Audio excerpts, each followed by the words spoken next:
Yo, c'est Yamired. Dans cette vidéo, je vais tenter de vous expliquer pourquoi le jeu de cartes Yu-Gi-Oh pourrait être tôt ou tard destiné à disparaître. Voilà, enfin, titre racoleur. Par contre, t'as pas peur qu'on ait des soucis? Alors oui, petite précision tout de même, avant de commencer, je rappelle juste que cette vidéo est purement subjective, ce qui n'engage que mon avis personnel. Il est donc tout à fait normal que vous ne soyez pas forcément d'accord avec toutes les parties de celle-ci. Et c'est pourquoi je vous invite très fortement à m'exprimer votre opinion sur le sujet en commentaire. Maintenant que tout est dit, bonne vidéo!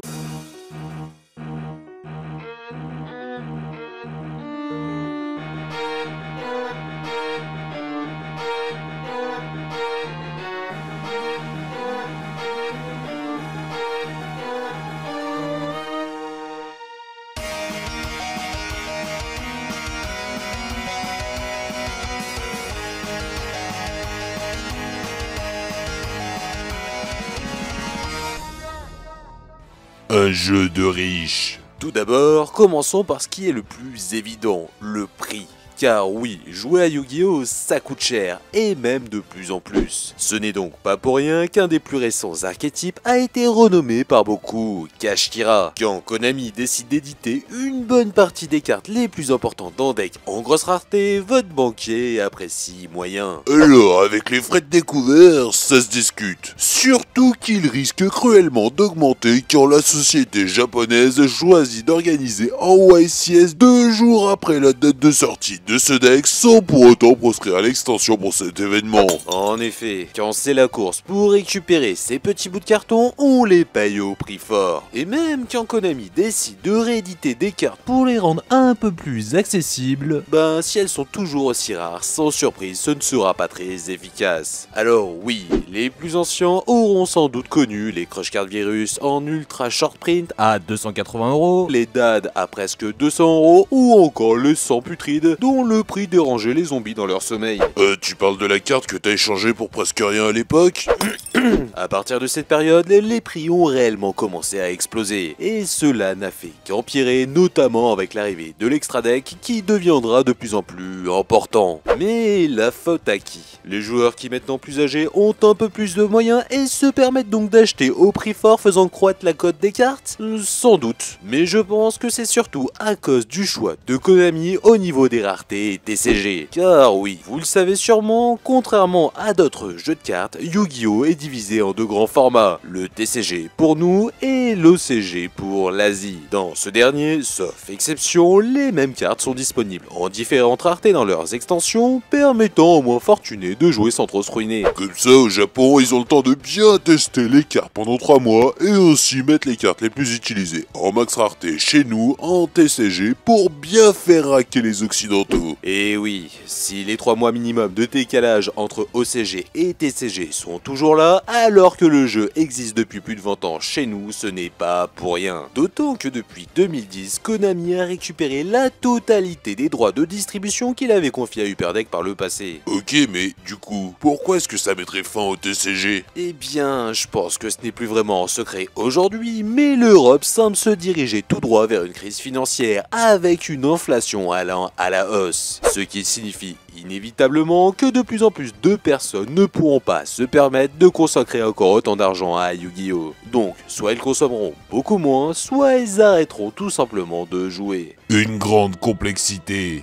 Il y a un peu plus d'un an, lorsque le jeu Master Duel est sorti, beaucoup se souviennent sans doute d'un léger bad buzz. Car oui, il y a eu une certaine hype pour le jeu qui était attendu depuis pas mal de temps et cela a attiré énormément de monde. Mais beaucoup se sont vite ravisés quand ils se sont aperçus que Yu-Gi-Oh avait bien changé. Des contres avec de nombreuses end-traps, des tours très longs pour avoir un terrain quasi impassable, c'est sûr qu'on est bien loin des débuts du TCG. Habituellement, les jeux de cartes à collectionner utilisent la rotation pour renouveler leur format ainsi que de vendre de nouvelles cartes. C'est-à-dire que Pokémon ou Magic, pour ne citer que, choisissent de bannir au fur et à mesure toutes les cartes des précédentes extensions dans le but de ne jouer qu'avec les cartes les plus récentes. A contrario, Konami n'a pas choisi de suivre cette voie, souhaitant que les joueurs puissent constamment jouer les cartes de leur début, comme les légendaires monstres de l'anime par exemple. Oui, enfin, il y a quand même une banlist. Et effectivement, car lorsque certaines cartes deviennent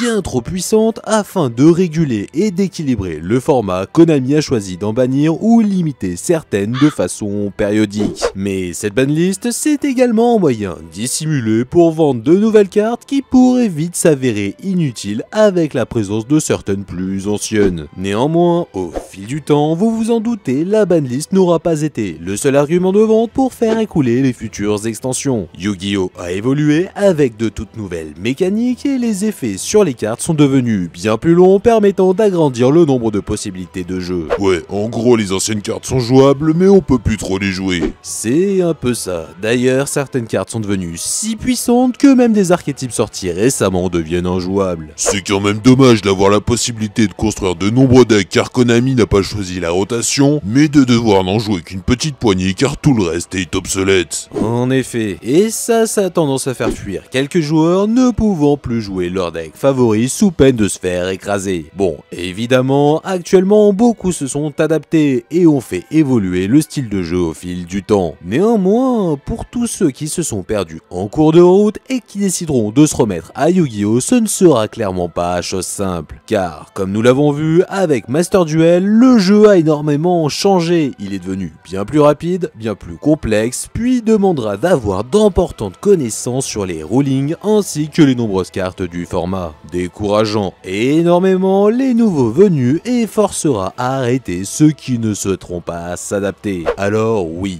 on a eu le Speed Duel, un format très fun qui aura pour but d'attirer quelques anciens joueurs. Mais quoi qu'on en dise, c'est un tout autre jeu et au vu du nombre de sorties...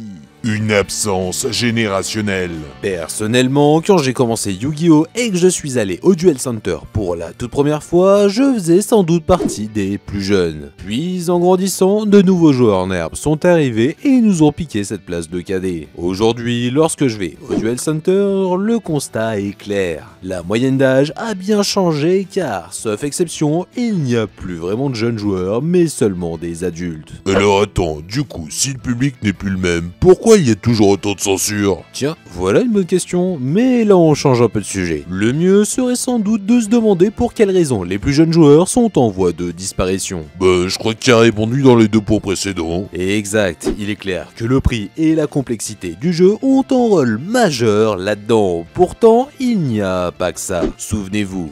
Pour la plupart, on a presque tous connu Yu-Gi-Oh via l'anime, ce qui nous a ensuite poussé à nous intéresser aux jeux de cartes. Puis, les animés se sont enchaînés au travers des différentes générations, attirant toujours au passage de nouveaux joueurs. Mais, petit à petit, l'audimat se fera bien moins présent qu'au début. Les studios décideront donc de ne pas poursuivre la diffusion de l'anime. Ainsi, Arc 5 ne verra jamais sa dernière saison. Oui, bon, les dernières saisons du Yu-Gi-Oh, c'est quand même une tradition de ne pas les diffuser. Hein. Ah oui, c'est pas faux. Toujours est-il que Vrains, lui, n'arrivera jamais chez nous. Puis, les ayants droit japonais choisiront de complètement arrêter les animés sur ce jeu, préférant ne consacrer que le manga OCG Structures au Master Duel. D'ailleurs, pour les admirateurs de manga, c'est pareil. Faute d'audience, Kana a souhaité arrêter ses publications Yu-Gi-Oh depuis la fin de Zexal. Et c'est tristement vrai. Ainsi, si Yu-Gi-Oh ne parvient pas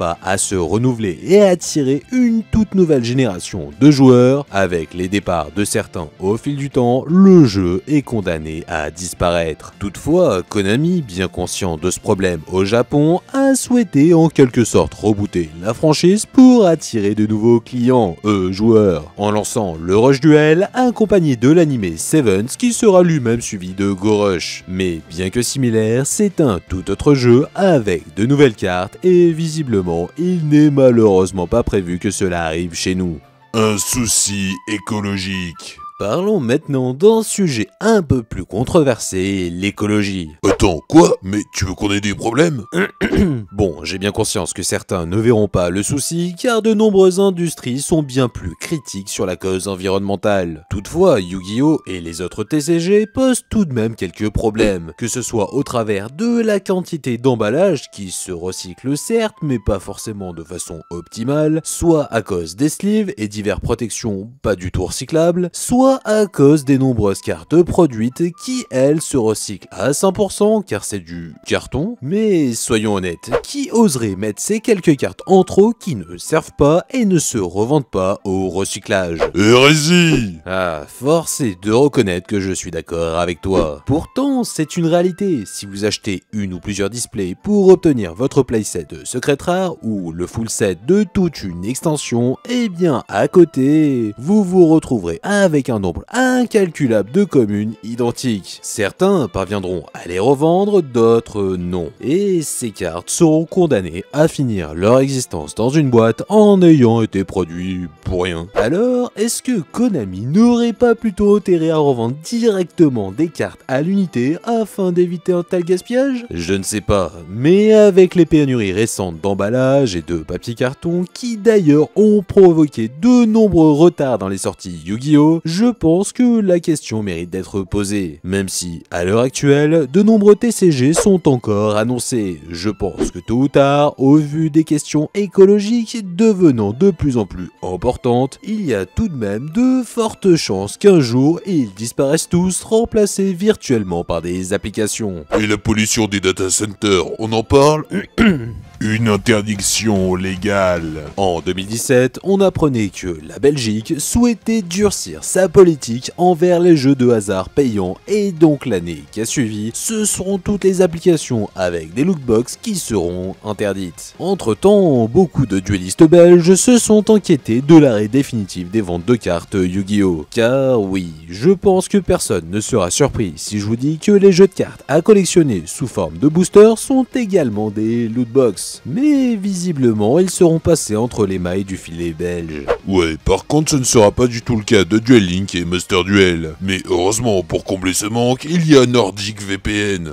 Tu fais quoi? Toi, tu viendras jamais riche. Bref, maintenant en France, que dit la loi concernant les jeux de hasard? Eh bien, hors exception comme les casinos, les paris en ligne, l'État a le monopole sur les jeux d'argent qui sont d'ailleurs interdits aux mineurs à cause des nombreux risques d'addiction. Autrement dit, sauf accord de l'État, personne ni aucune entreprise n'a le droit d'organiser et de créer ce type de jeu. Les TCG ne sont donc pas concernés car ils ne sont en rien considérés comme des jeux d'argent. Pourtant, quand on creuse un peu le sujet et qu'on regarde le prix que ça coûte et la valeur que peuvent obtenir certaines cartes, on s'en rapproche fortement. De quoi rappeler les tickets à gratter vendus par lot, ayant chacun un ratio bien défini de tickets gagnants de différentes valeurs, tout comme nos displays avec à chaque fois la même quantité de secrètes, ultra, super. Donc pour certains qui prennent énormément de plaisir à ouvrir des boosters jusqu'à obtenir les cartes qu'ils recherchent, les risques d'addiction peuvent également être présents et ne sont donc pas à prendre à la légère. D'autant plus qu'avec les prix de certaines cartes Pokémon qui ont explosé depuis le confinement, attirant de nombreux regards et laissant beaucoup de personnes spéculer sur ces objets de valeur. Je ne serais donc pas surpris qu'un jour un gouvernement décide de mettre son nez dedans, soit pour le réguler, soit pour tout simplement l'interdire comme l'a fait la Belgique avec les lootbox. Après, si tu y réfléchis bien, pour réduire le coût des cartes, du gaspillage de carton et du côté lootbox, Konami pourrait très bien sortir un jour les extensions principales dans des boîtes avec toutes les cartes en un exemplaire comme ils l'ont déjà fait pour le Speed Duel ou avec certains packs. À méditer.